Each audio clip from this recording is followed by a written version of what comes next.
Have you ever had a conversation with someone, maybe a neighbor, a colleague, or even a family member, and walked away feeling like the two of you are quite literally living in parallel universes?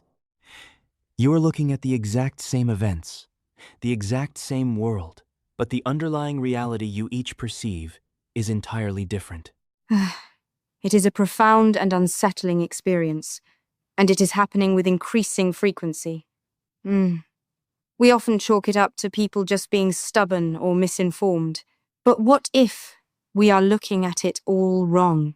What if this fracturing of reality isn't an accident of the digital age, but the result of highly effective structural strategies? That is exactly what we are unpacking today. We are taking a very specific, highly charged premise, the idea that mainstream media functions as a partisan apparatus, specifically an ideological arm, and we are going to strip away the usual political shouting. Instead, we are going to put this concept under a microscope using cold, hard corporate strategy frameworks: SWOT, MOST, SPEAR, and PESTLE. And ultimately, we have to ask the biggest question of all. In an era of hyper-fragmented realities, how critical is it to maintain a unified national view? It is a fascinating intellectual exercise. When you stop looking at media as just a public service and start analyzing it as an enterprise with specific objectives, everything changes. The chaos suddenly looks like a highly organized business model. Let's dive right into the deep end with a SWOT analysis. If we treat this ecosystem, this apparatus often criticized as a partisan propaganda arm, as an entity, what are its strengths and weaknesses? The primary strength is institutional inertia and legacy authority. For decades, these legacy platforms had a monopoly on truth.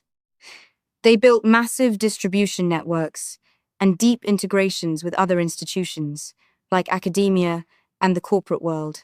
When they establish a narrative, it immediately gains the veneer of historical fact. But their weaknesses are becoming glaringly obvious.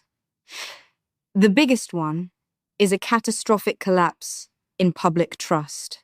When you shift from reporting facts to curating narratives, the audience eventually catches on.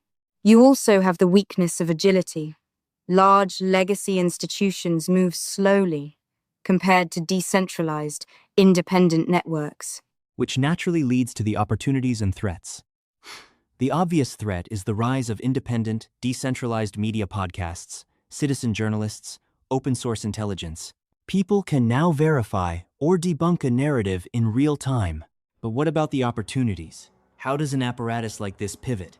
The greatest opportunity lies in technological integration, specifically algorithmic curation and artificial intelligence.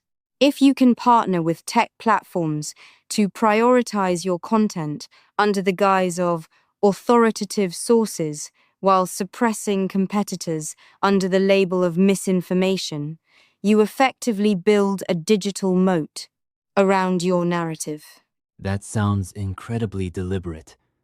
And that brings us perfectly to the MOST framework: mission, objectives, strategies, and tactics.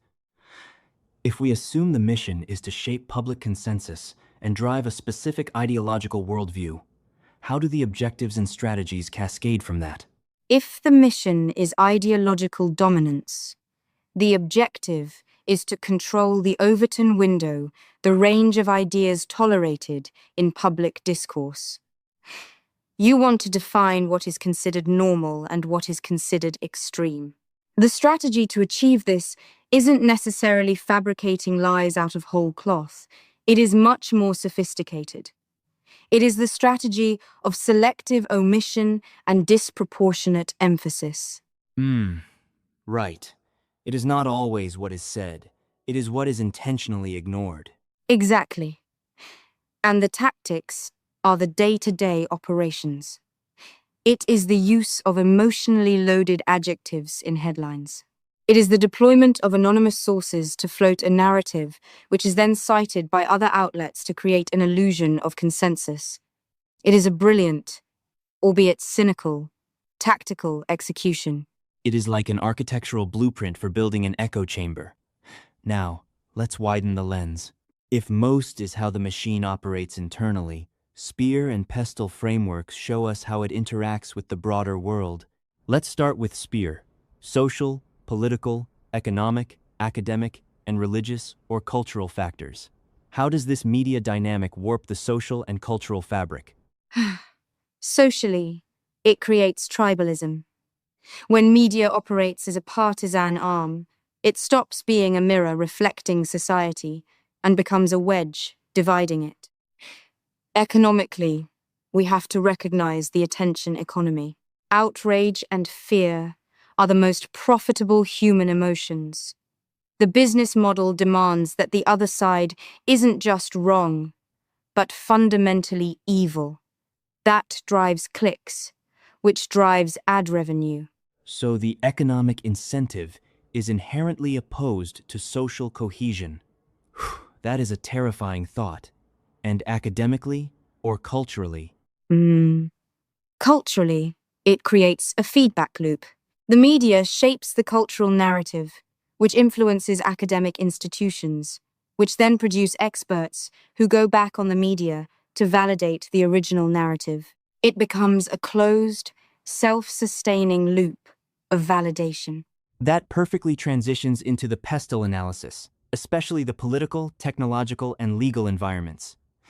We've touched on the technology algorithms favoring outrage, but politically and legally, this is where it gets really thorny. Absolutely.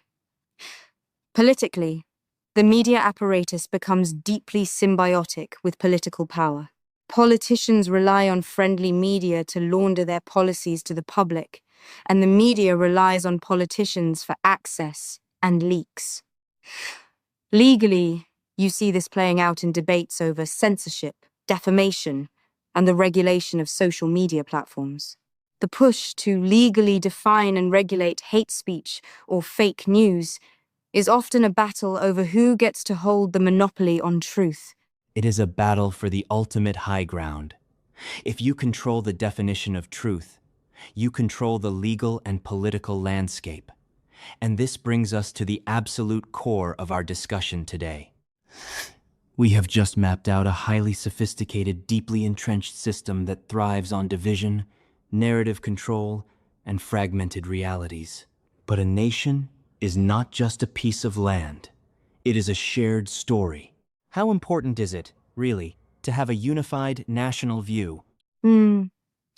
It is the existential question of our time. A unified national view doesn't mean everyone agrees on tax policy or healthcare. It means we share a baseline reality. It means we have a shared understanding of our foundational values, our history, and the basic facts of the world around us. Like building a house, you can argue endlessly about what color to paint the walls or what furniture to put in the living room, but if you don't agree on where the foundation is, the house cannot stand. That is a perfect metaphor. Historically, nations that lose their unified view, their shared mythos and mutual trust, do not gently drift apart.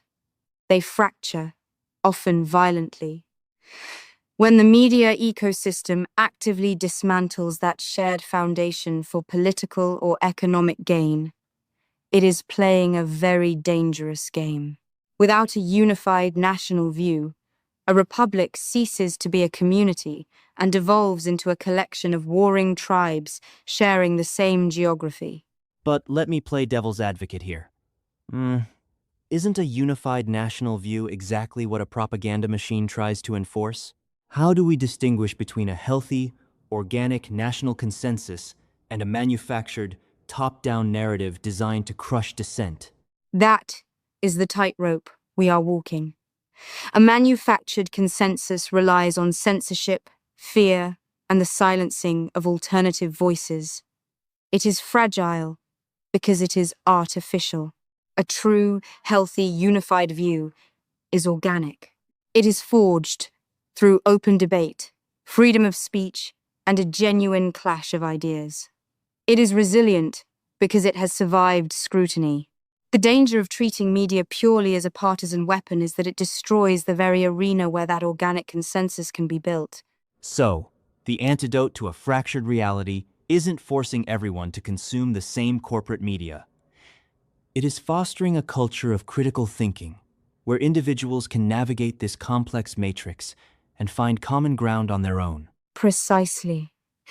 We have to become active analysts of the information we consume, rather than passive receptacles. When you understand the SWOT, the most, the pestle of the media you are consuming, you strip away its power to manipulate you. You start seeing the structural scaffolding behind the outrage. It is incredibly empowering when you look at it that way. Once you see the matrix, you cannot unsee it. We've covered immense ground today, taking a deeply polarizing topic and breaking it down into its mechanical parts. We've seen how structural strategies can be used to shape narratives, and why the loss of a shared reality is the ultimate threat to a cohesive society. The frameworks we discussed aren't just for boardrooms. They are tools for intellectual self-defense. The survival of a unified, functional society depends entirely on our collective ability to see through the noise and recognize our shared foundation. It really does. As we wrap up, I want to leave everyone listening with a thought. The next time you feel a surge of anger reading a headline, or feel completely alienated from your fellow citizens, pause. Ask yourself, what is the objective behind this message? Who profits from this division? The future of our shared reality doesn't depend on the media changing its business model. It depends entirely on us changing how we engage with it. Until next time, keep questioning the narrative. All right, folks. Quick word from the News Sentinel. If you're tired of shallow takes and soundbite news, you're in the right place. The News Sentinel delivers hard-hitting, in-depth discussions and deep dives into the topics that actually matter, from the latest in pop culture and entertainment to the real strategic truths behind military operations and global security. Every episode brings you expert interviews, sharp analysis, and compelling storytelling that keeps you locked in from start to finish. Whether you're into Hollywood drama or battlefield strategy, we've got you covered. So do yourself a favor, hit that follow button, leave a comment, watch, share, and become part of the crew. And if you're a business owner looking to reach a highly engaged audience, I want to hear from you. Email claybead@yahoo.com for advertising opportunities.